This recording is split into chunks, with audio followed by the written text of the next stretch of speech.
Hi, welcome to this Let Me Guide You series on cloud analytics, focusing in this series on some visualization aspects based upon a model we built together earlier.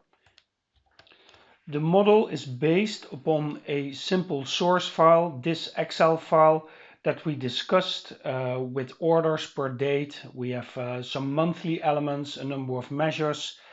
We have long and lat for where the order was placed, and quite important, we focused on the hierarchy of the P&L elements rolling up to P&L group, rolling up to the highest level P&L.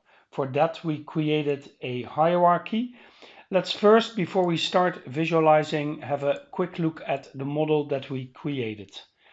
The model is named with following credentials. So I can search over here and let me pick up the model. This is the model that we created. It is a planning enabled model. Over here you see the planning allocation and the granularity with a look back of 2 months and a look ahead of 2 months. But more importantly, and the focus for this session, first of all, we are going to have a look in the visualizations whether our formula over here, the check delta forecast formula, whether that formula is correct. I can open it up. This is the formula. So revenue minus forecast. We've seen in the previous video how to create that. Secondly, we are going to have a look whether the forecast accuracy, this percentage over here, it is in a percentage format, whether that is aggregated correctly to average.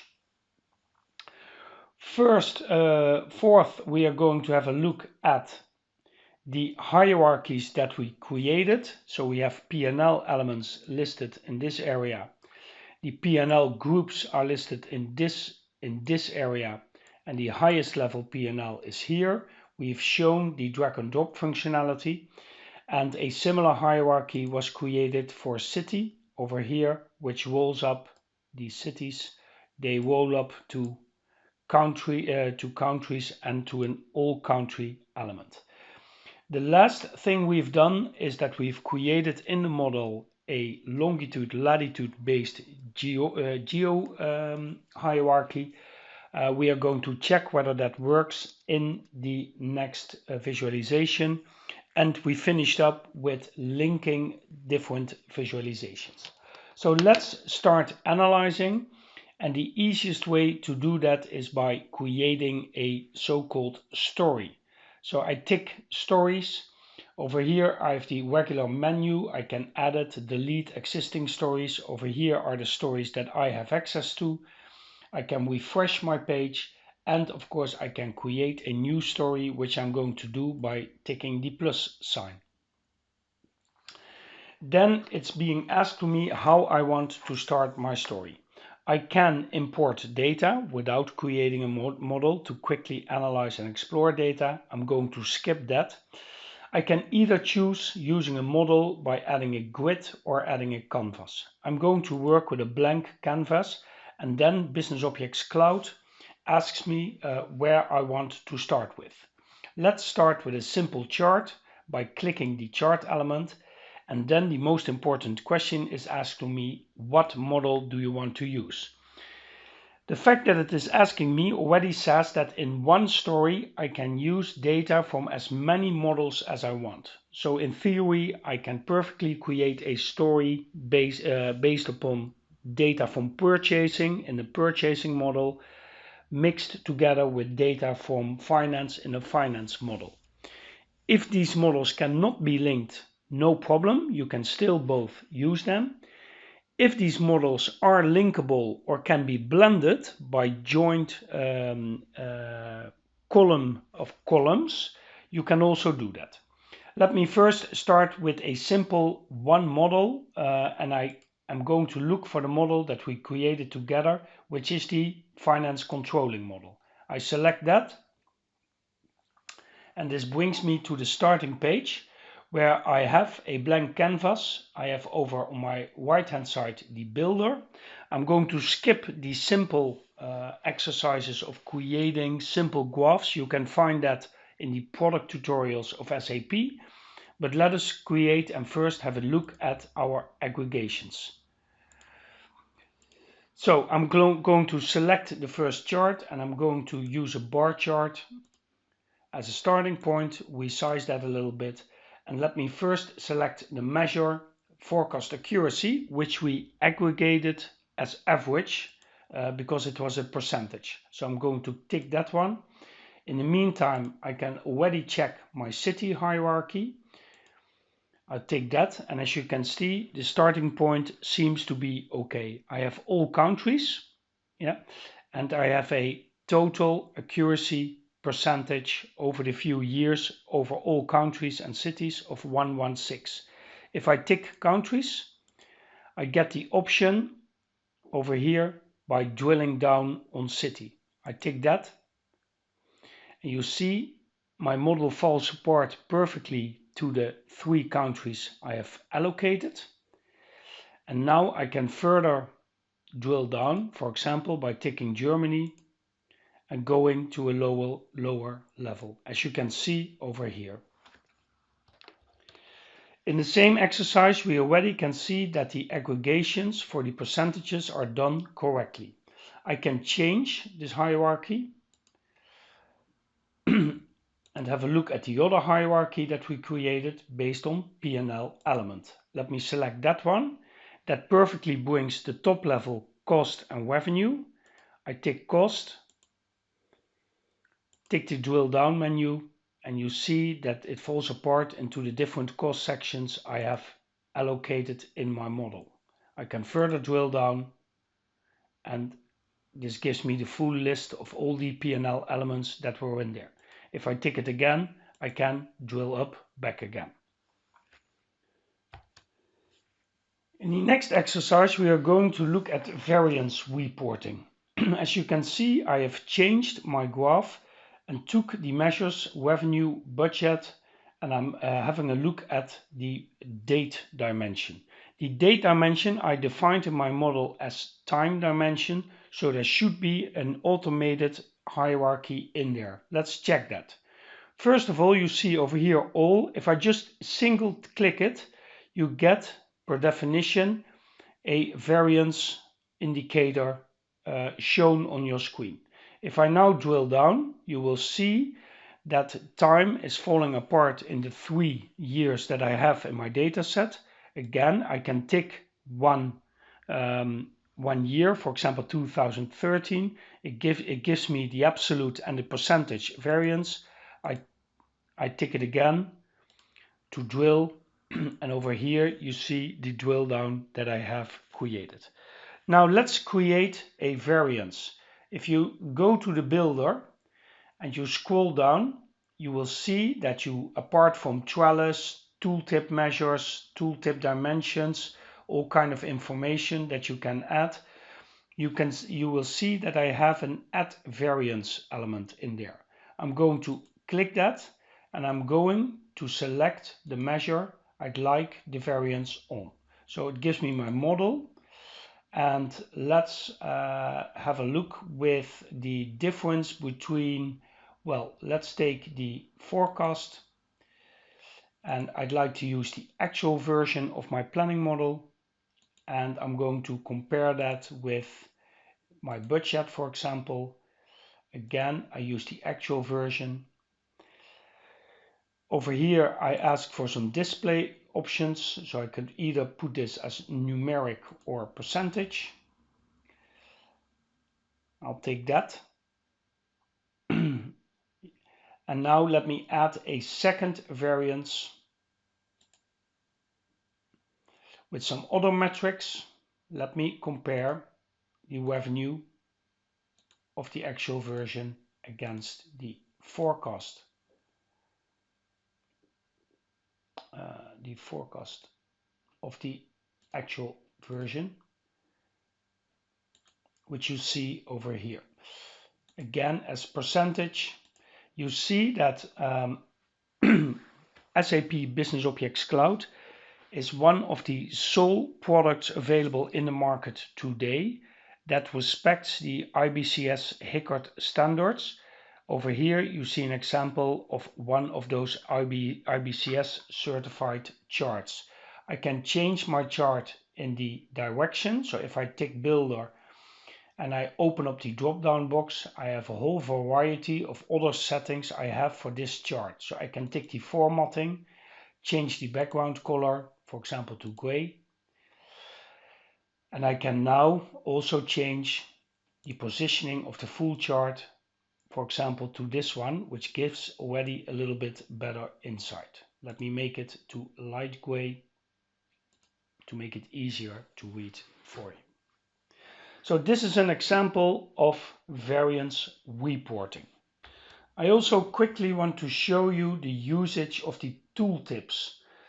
If you see over here, here's a metric for Q1 for my revenue. If I just tick that, I can select it and I can filter it, drill in there to the date, for example.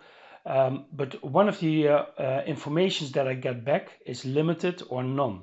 What I can do if I tick the tooltips, I can have metadata coming with the measure if I hover it. For example, select measure and imagine that I also want to know for that measure the check delta against forecast, delta against plan, and maybe the order backlog information.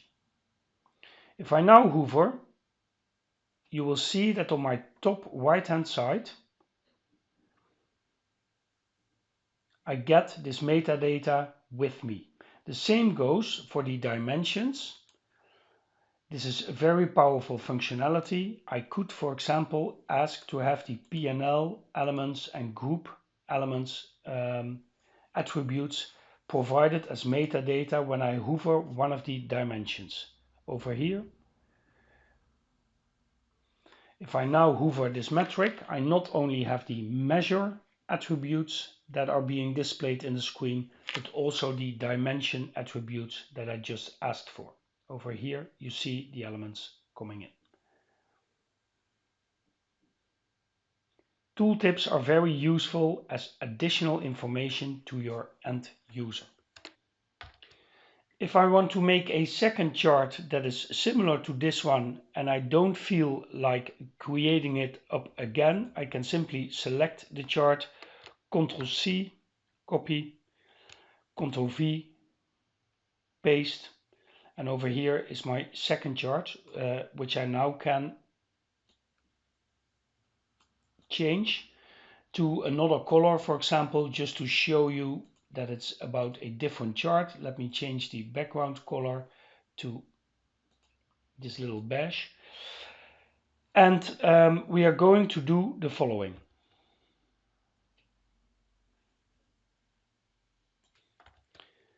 I'd like to share with you what the possibilities are for so-called threshold or threshold indicators.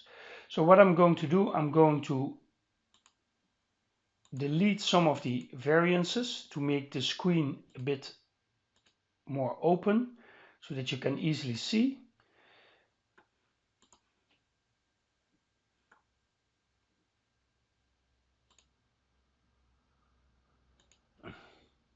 Voila. And what I now like to show you are the use of reference lines. So I can add reference lines, either static or dynamic, into my application, into my visualization. I select the visualization that applies.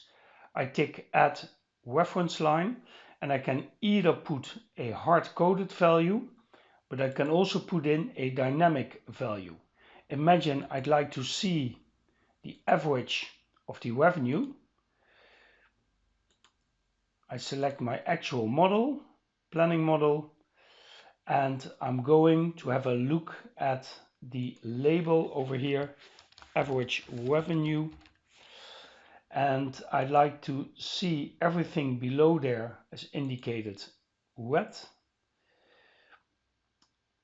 and anything above that area should be indicated as green. And over here you can perfectly see what elements are part of the below average revenue or above average revenue.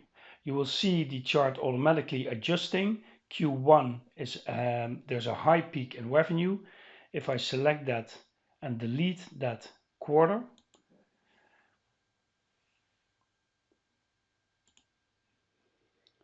you will see that my chart is automatically adjusting with the new revenue, average revenue lines and reference lines.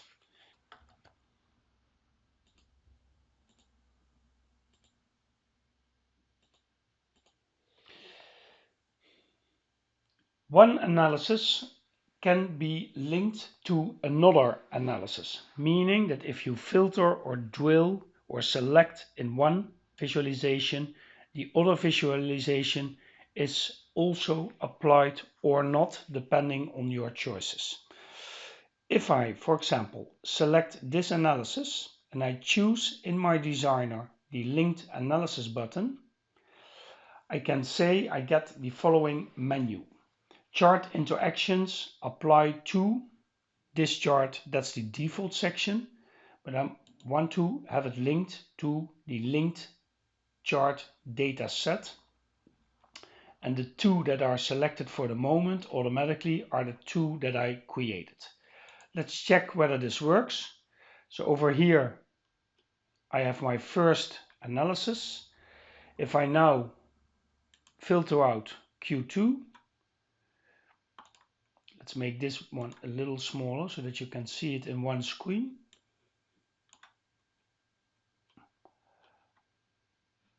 If I over here filter out Q2, let's have a look what's happening above in the other chart. You see that the other chart is also affected and Q2 is now also excluded from chart 1, the upper one with the IBCS Hiccup chart in there. So now I have my second chart linked to my first chart by selecting the linked analysis option in my visualization designer mode. Let's have a look at the last element in this small demonstration. So everything is probably plotted, my two analyses, on the first page of my canvas. I can rename that, saying sample. I call this linked analysis. Okay. And I can easily, if I just hover, add a second grid or canvas. I'm going to do that to work with a blank screen. And let us have a look on our long LED geo-oriented dimension. I'm going to insert a geomap and out of the box comes an ESRI enabled map, and on my right hand side I can build up my chart with a number of layers. The first thing I need to do is to add a layer for the first level of information. The layer, I can give it another name, I leave it like this, and over here I need to select the model that I want to use over here, and this model should have a longitude latitude enabled hierarchy embedded. So let's see whether we did this correctly. So we're picking up our model again. And the next question is that I need to look for the location dimension. One model can have various location dimensions. I called it location, so mine is over there available. And over here you can already see that it's plotting the first elements of the data. I need to add a measure, so let's start with, for example, budget. And the moment I've checked that, I have a whole variety of options that I can choose from. By default, it is creating a so-called bubble layer, but I can change that layer, for example, into a heat map layer. Over here you see that happening. I have now changed my metric to the delta revenue versus plan. As you can see, I can choose the different palettes for color coding if I'd like to change that or the other way around. I can change the opacity, well, a whole variety of things. What I'd like to show you is the following. I can again use my geomap for linked analysis. So for example, if I select my geomap, tick linked analysis, I can link that to another chart on my canvas, but I don't have one. But I can also link it to the entire story, and then my first page is also affected. Well, let me quickly go back to the first page. Have a look over here. Q3 is almost 12K and 11K. Let me go back to my geomap and select this polygon. And let me now select this area.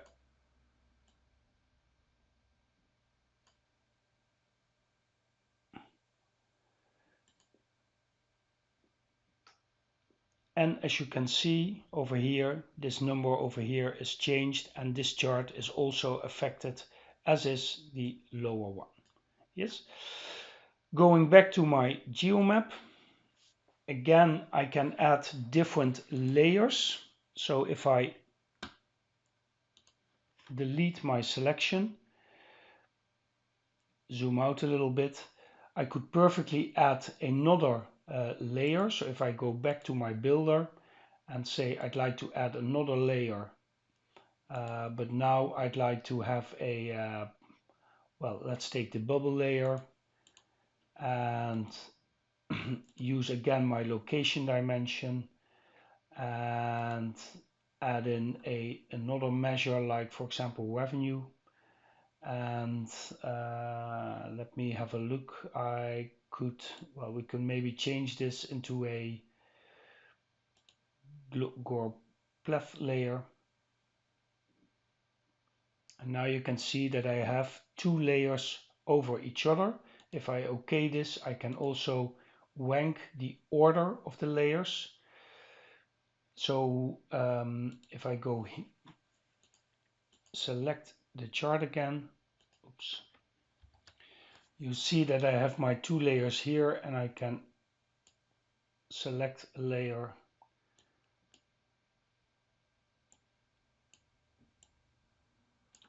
and put it in another position, and you will see that this will affect the chart as follows. So now you see how I can work with two layers over each other. Thanks for your attention.